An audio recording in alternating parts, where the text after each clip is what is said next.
How's it going, everybody? It's your boy Open World Lover here. Today, I just want to make another Spider-Man video.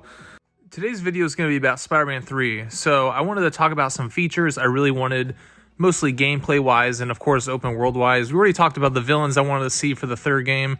You could check out that video on my page, as well as some suit combos I like from the second game. But let's just get into the gameplay right away. So I'm not going to make a top 5 features I want. I'm just going to make kind of my own open thoughts. You guys can just listen in the background as you play your games, or just kind of relax and get some food and water. So without further ado, let's get into it. So yeah, and Spider-Man 2 is a great game. You know, I love the open world for that. I felt like everyone was so hyped, of course. Miles, Peter working together, all these iconic villains, Venom, Kraven, setting up Green Goblin. We got some Carnage stuff in there too. But yeah, let's just talking about the open world here. It's like, I feel like, of course, they gave us Brooklyn and Queens, which was the biggest upgrade you could ask for in this game. Beyond glad they did that. I mean, Brooklyn's fantastic. You can see Brooklyn Heights here in the background with Miles. I love role playing, running around Brooklyn. It's one of my favorite boroughs that I did visit when I was in New York a few years ago. Queens too, iconic location for Peter, especially when you're in the Tom Holland outfits. But anyways, it's like Manhattan looks good. I'm really happy with how they added kind of the Sandman destruction, and of course, you know, spoilers, they had all the symbiotes running around the third act of that game and how they took over the whole city. I thought that was really fascinating from an open world perspective, but I feel like it's just still kind of lacking, you know. From this game, from the very first PS4 game to this game, they did a way better job about having more people walk around the street, more cars, kind of more things going on, because I felt like in the PS4 game there's just hardly any civilians, and they're just generic, kind of walking a straight line, and not too many cars either. But I feel like this game kind of suffers from the same problem, you know. It's like, I love the Friendly Neighborhood app in the Miles game, and I wish it could be more interactive. I really wish this open world could be closer to a Red Dead Redemption 2. And I know that might seem like a stretch, but it's really not, because this map is smaller. I mean, yeah, the buildings add a lot of size to it, but it's not like you can go in these buildings for the most part, other than this Venom gameplay in the background. But anyways, it's just kind of like, when you're roaming the world, it's like, again, everyone just walks in a straight line. They just drive in a straight line. You know, they stop, they go, they look at you for a second. If you're Spider-Man, just keep walking. But we kind of need more like a Red Dead 2 system where you can talk to them, press square. Not saying we should antagonize them, of course, and, you know, unless they want to give us that option. But even Cyberpunk, I'm going to make a video about that because I've been having so much fun playing that recently. But you can at least go up and press square and talk to every single person.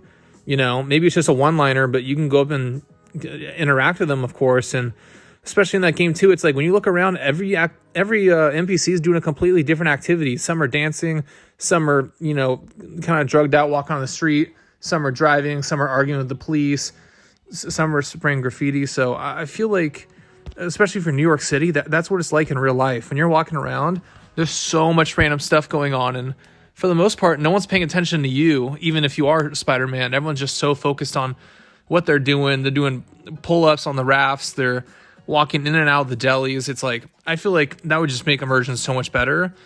And then that could tie into the next thing, kind of like bringing back that friendly neighborhood system, but instead make it more organic, where crimes happen a little more organically and you kind of have to go find them. Of course, use your spider sense and locate them and stuff, but I don't know, it's just, we all get kind of bored of the repetitive, exclamation point, you got to go here now, you got to stop that crime, you got to do this. And I mean, this brings me into the next thing. No more tank symbiotes. I think we're all scarred by that at this point.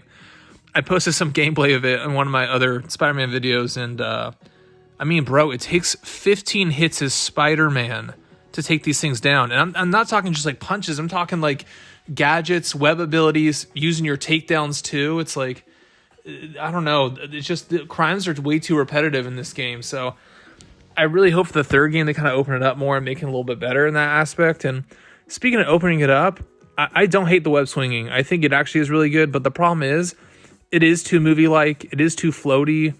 It does hold your hand quite a bit, you know.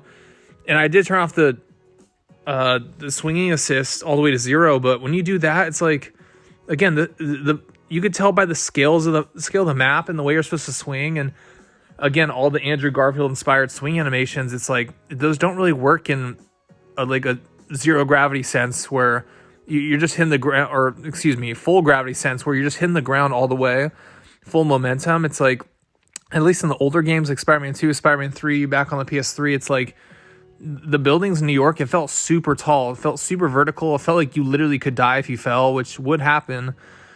And of course, you'd survive a lot of big falls. But I mean, that game had a huge vertical scale, which helped with the fact that, you know, you didn't really have momentum. It's like in that game, you either would kind of quick zip around the map, or if you want to do your long swings, you'd have to get high enough. And that would actually be a challenge to get all the way up. And, you know, I don't know. I just feel like the web swing in this game it's too movie. I'm not gonna say it's too movie like, but it is too kind of like God of War, where it's very movie gamey and like you can't fully interact. It's just kind of like, I mean, you could swing with one hand kind of thing right now, and like it's basically no difference. And I don't know, there just needs to be a little bit more skill involved. I also want a feature where you can kind of just use the double webs, and I love the slingshot. It's an absolutely amazing feature, and the web wings are good too, and I've heard people complain about them, and they do, you know, take away from the traversal.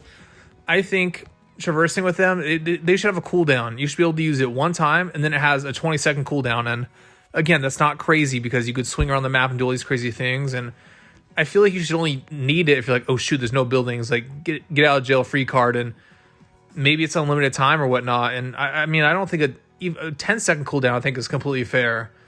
And of course, when Spider-Man 2 came out, I was so happy that there was no cooldown. You could just spam it and have fun. But I think at this point for Spider-Man 3, they need to kind of nerf that ability. Maybe not if you're chasing Goblin around on his glider, but I don't know. I mean, gameplay perspective, again, the combat's good. The crimes just need to vary a bit more.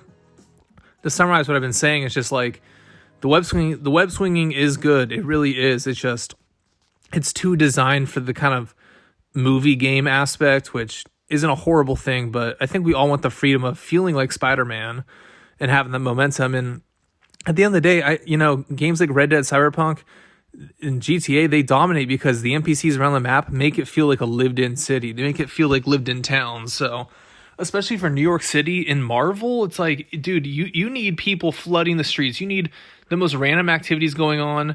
It just needs to be random time events, like people challenging Spider-Man in a pull-up competition, or just a bunch of chaoticness in Times Square, especially. And even Madison Square Garden, the Knicks just won the world title. There should be like huge swarms in certain areas for sports fans or even baseball games and stuff. But anyways, guys, that's really my thoughts here. Just they're doing a great job. They already did such a great job with the first 3 games. And again, I don't think they need to add too many more buildings or too many more Easter eggs. I really think at this point they just need to make the experience a lot more immersive and make people actually feel like they're there and like that this is a real setting and that random stuff can impact you, and every single civilian or activity like just feels random and more organic than kind of how it's structured right now. But thanks again, guys.